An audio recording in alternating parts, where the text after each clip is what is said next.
যদি রাত পোহালে শোনা যেত বঙ্গবন্ধু মরে নাই। যদি রাত পোহালে শোনা যেত বঙ্গবন্ধু মরে নাই, তাহলে বিশ্ব পেত এক মহান নেতা, আমরা পেতাম ফিরে জাতির পিতা। বিশ্ব পেত এক মহান নেতা, আমরা পেতাম ফিরে জাতির পিতা।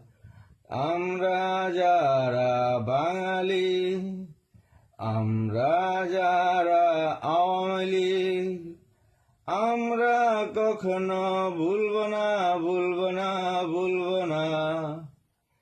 এদেশের একটি মাটি ছাড়ব না। বঙ্গবন্ধুর সৈনিকেরা জেগে উঠো, জাগ্রত হও। আমার দেশ হলে আক্রান্ত ভারত দ্বারা, ছাড় দিব না, ছাড় দিব না, ছাড় দিব না। আমি আওয়ামী লীগ করি, আমার গর্ব এটা। আমি প্রতিবাদ করি, এটা অধিকার আমার। যুদ্ধে আমি যাব দেশেরই জন্য, যদি মরতে হয় মরব ইনশাআল্লাহ।